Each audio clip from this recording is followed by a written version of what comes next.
Hi everyone.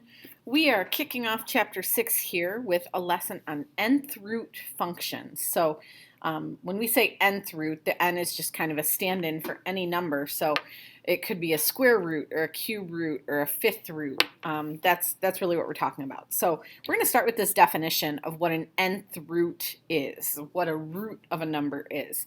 And it's given to you here in words. This is definitely a definition that I think makes more sense in symbols. So x is an nth root of k.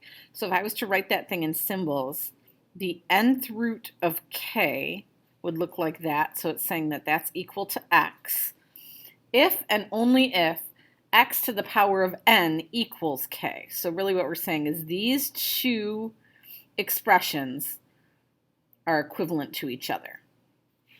Okay?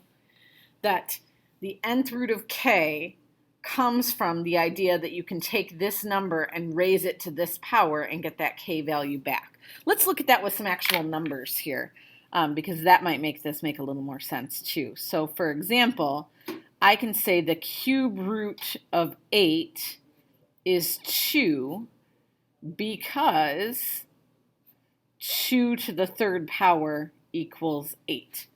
So anytime I'm asking you to find a root of a number, really what I'm saying to you is what number raised to this power would give you this thing that's underneath the radical, okay? So with these types of problems, when we're talking about roots and powers and all of that, we have to really pay attention to whether n is even or odd. Because if you think back to when we talked about square roots, for example, we ran into all sorts of issues with imaginary numbers and complex numbers and things like that. For right now, we are just living in the land of the real numbers, which means when n is even, you cannot plug in negative numbers. So how am I going to write this? Does not work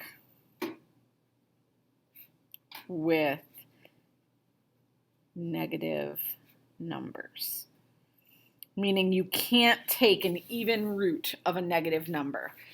Odd roots, though, do work, and we're going to explore why that is throughout this lesson. Okay, so these odd roots do work with negative numbers. Okay, let me draw you a picture of why this thing works here but does not work here in terms of negative numbers. And then, like I said, I think we're going to explore this concept quite a bit throughout this lesson. Let's think of this representation, okay? So if I'm going to graph y equals x to the power of n, and n is odd, and I don't know if you remember this from last year, this is from Algebra 1, but when you're working with an odd power function, the graph looks like this. Okay, when I'm working with an even power function, the graph looks like this. That's because even powers take negative input values and turn them positive. So that means if I try to take a negative root, if I try to take the root of a number that's negative, I'm going to be living down here on this graph. I can't make this happen, for example. I can't make x to the fourth equal negative 6 because negative 6 is living down here and that doesn't correspond with my graph. Okay, so it's impossible to take a fourth root. So because this won't work, I can't do the fourth root of negative 6 because there's no such value on my graph.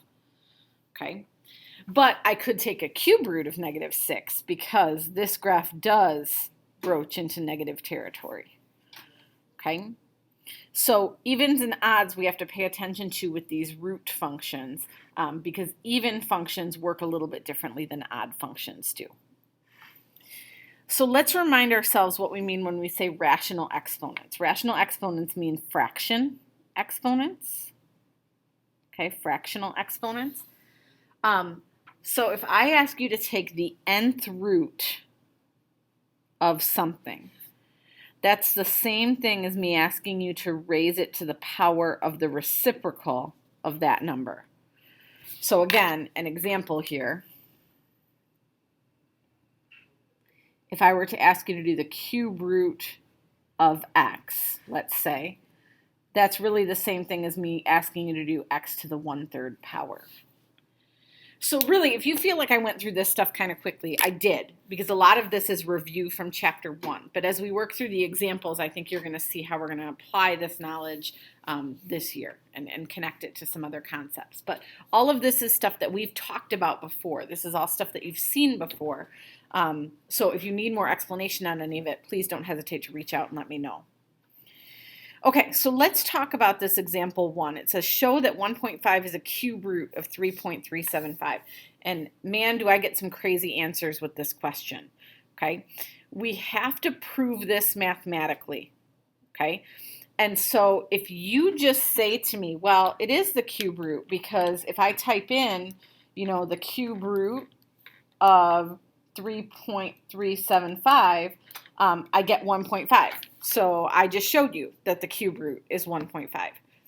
That's not a mathematical argument. I want you to realize that the argument you just made to me, if you do something like that, is my calculator said so. Okay, that is not a mathematical argument. Mathematical arguments or proofs always have to rely on definitions and theorems. So to prove this, we really need to use this definition. We need to use the fact that in order for this to be a cube root, I should be able to take this thing and raise it to the 3rd power and have it equal 1.5. Okay, so if, let's see, I'm just kind of jotting some notes off to the side here. So if the cube root of 3.375 is 1.5, then I should be able to show that 1.5 cubed is 3.375. So this is what I want to focus on. Okay? In order to make a mathematical argument, I have to do something that relies on this definition.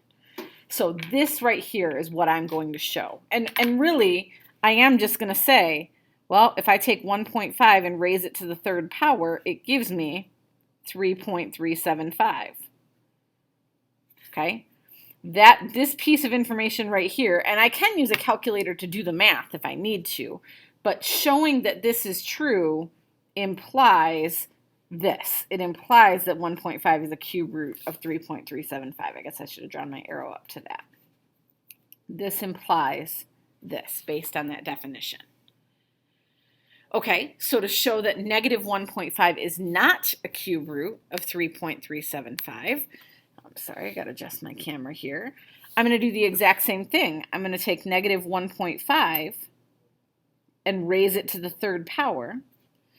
And remember, when you're doing negative numbers to powers in your calculator, it's really important that you put it in parentheses. So negative 1.5 to the power of 3 is negative 3.375.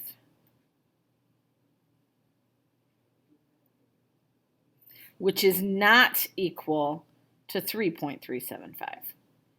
So this right here is what I would show to show that that's not a cube root. Okay, let's keep going. Some more examples back here.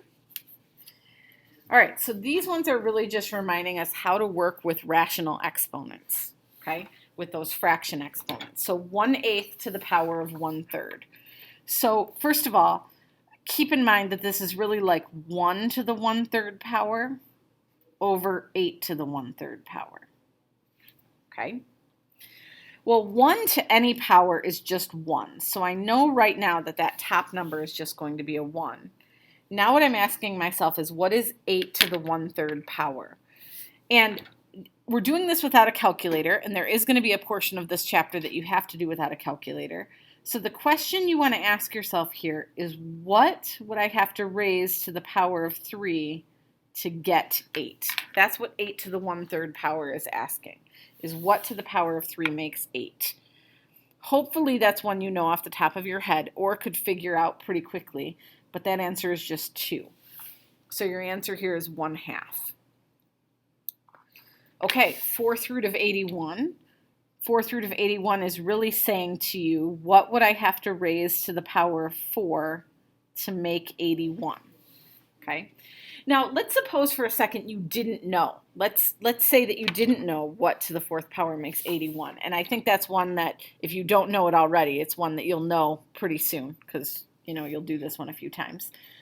You could go off to the side here and make yourself a factor tree for 81. So let's see, what do I know that multiplies to make 81? Well, I know 9 times 9. And then the 9s break down into 3s. And lo and behold, I'm left with 4 3s. So that means 3 to the fourth power makes 81. So my answer here is just 3. So I'm not requiring that you show me all of this work or anything. That's kind of up to you. But this is kind of your mental thought process if you don't know the answer off the top of your head. Okay. This example 3, this is kind of getting back to those graph pictures that I was drawing at the beginning. So how many real fourth roots does 1296 have? So if we're thinking about the fourth roots of 1296, whatever they are, we know that if we take them and raise them to the fourth power, it's going to equal 1,296. Okay, so this statement would have to be true. About whatever my fourth roots are, when I raise them to the fourth power, they should give me 1296. So what I'm going to do is I'm going to graph, or at least mentally, I'm going to sketch a graph of what this guy looks like, and I'm going to put 1296 on the graph as a horizontal line. Okay? X to the fourth, if I think of that on a graph, is going to be a U-shaped function because it's an even power function. And 1296 is going to be somewhere, I mean, this is not drawn to scale, but 1296 is going to be somewhere up here. Okay, so this is 1296. This is x to the fourth power. And I can see that this thing intersects twice, right? So that means I'm going to have 2 real fourth roots. Let's see, where should I put my answer so you can see it? Because I can see that that thing will intersect twice. Basically, whatever my calculator tells me the fourth root of 1296 is, I'm going to have the positive and negative version of that number. Okay? And for our purposes right now, you're going to learn a little clarification on this later, but for our purposes right now, your answers are always going to be 2, 1, or 0 here. So how many real fifth roots does negative 1024 have? That means that my fifth roots raised to the fifth power must equal negative 1024. So if I think of a picture here, this function, x to the fifth power, is an odd power function. So it's going to look something like this. And negative 1024 is going to be somewhere down here. So notice that crosses the graph just one time. So there will be 1 real fifth root. Okay, and it'll be a negative value. It'll be a negative number, whatever it happens to be. Okay, let's think about sixth roots of negative 729. So when is this true? What to the sixth power makes negative 729? And I hope there are some alarm bells ringing in your head on this one. But we want to think about what could we raise to the sixth power and have it come out to be negative. Okay, the problem is any negative number you put in here with an even power is going to turn back to being positive. So let's explore what that looks like on a graph. This x to the 6th is going to look just like x to the 4th. It's going to be a U-shaped graph. But negative 729 is going to be down here someplace. So there's nowhere where this is true. Okay, there's no place where this is possible. So this one has 0 real sixth roots, because it's impossible to have that happen. Okay, and for this last one, I'm probably going to switch over and use Desmos here, but let's take a look. We're looking at x to the 1/2 and x to the 1/5. Well, I guess before we actually graph the functions, let's answer that first question. Which would you expect to yield larger output values? Well, this is like a square root, which is breaking numbers into 2 pieces, and this is a fifth root, which is breaking them into 5 pieces. So if I take a number and break it into 2 or break it into 5, which one's going to have larger pieces? Well, I would think the 1/2, right? So I would typically expect this one to be larger because you're not breaking it into as many pieces. Okay? And if you're not sure about that, try taking the square root of a number and try taking the fifth root of a number. By the way, I should probably go ahead and show you this on your calculator. If you wanted to take, let's say, a fifth root, I'm going to type in the 5, and then I'm going to go to the math menu, and I'm going to find this one that looks like a root symbol, but it's got an X above it. Lots of 5s. And you'll notice that your calculator is automatically going to put that 5 up there in the root position. And if I do the fifth root of 5, that comes out smaller than the square root of 5. Okay? So a fifth root is generally going to give you smaller values than a square root. Okay, so let's look at these things on a graph. What I've got here are the two functions, the x to the 1/2 and x to the 1/5. And you'll notice that that blue function, the x to the 1/5 power, continues over to the left, right? It covers this left side of the graph, whereas the red one stops here at 0. That's because these two functions have different domains, right? This one you're allowed to put, or you're not allowed to put negative numbers in because you can't raise a negative number to a 1/2 power. But here you could put a negative number in and take a fifth root of a negative. So this one allows for negative inputs, whereas the red one does not. That's kind of that point that we were getting at the beginning of the lesson. So for our purposes, where we're comparing the two graphs, I'm only going to look at this first quadrant because the red graph doesn't continue over there to the left. So I'm just looking here. Okay, and the question wants to know, when is function f, which is red, larger than function g? And like we thought that the red one would be larger, okay, because x to the 1/2 is the red, and that's typically going to be larger than x to the 1/5. So that's true almost all of the time, but I want you to look at what's happening here. There's this little range of time where the blue one is actually on top, and that happens between 0 and 1.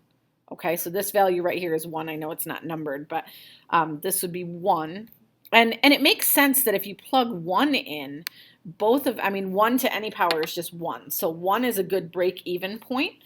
But between 0 and 1, these functions always work backwards from how you think that they would.